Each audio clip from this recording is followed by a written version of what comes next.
আসসালামু আলাইকুম এভরিওয়ান, চলে এলাম আমার শ্রীমঙ্গল ট্যুর ব্লগ পার্ট 2 নিয়ে। টি হেভেন রিসর্টটি বেশ বড়, এখানে বাচ্চা এবং বড়দের জন্য দোলনা, দেন স্লিপার, ট্রি হাউস, ছোট ছোট কটেজ আছে। দেন এই কুড়ে ঘরের মতো কটেজগুলো খুব সুন্দর। এক কাপ কফি হাতে গান শুনতে শুনতে আর আড্ডা দিতে বেশ ভালো লাগবে। সুন্দর সুন্দর ফুলের গাছ, তারপরে এই পাশটিতে বারবিকিউ করার ব্যবস্থা আছে। আর এখানে আছে খুব সুন্দর বিশাল এক সুইমিং পুল।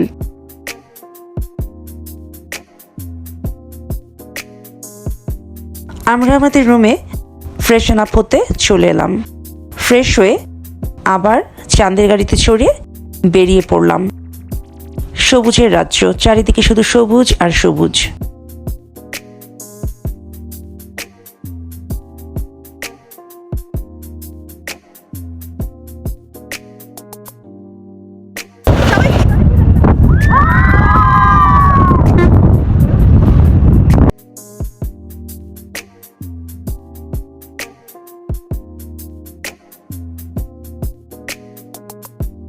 চলে এলাম মৌলভীবাজার জেলার কমলগঞ্জের মাধবপুর লেকে।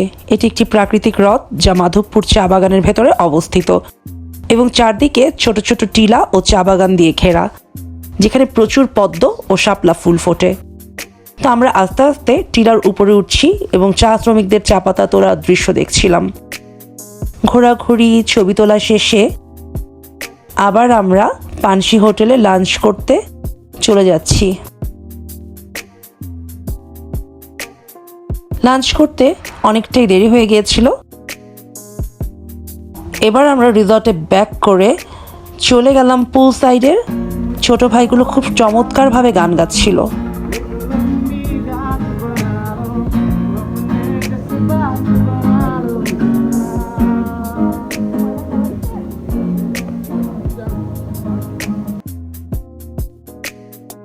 এদিকে ব্যাডমিন্টন খেলা হচ্ছিল।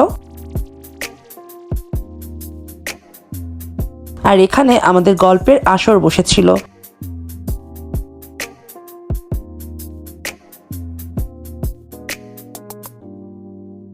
বারবিকিউ শুরু হয়ে গেছে, যদিও আমি তেমন খেতে পারিনি। রুমে চলে গিয়েছিলাম ঘুমোতে, কেননা অনেক রাত হয়ে গিয়েছিল আর পরদিন সকালে চা কন্যার মূর্তিটিও দেখতে যাব।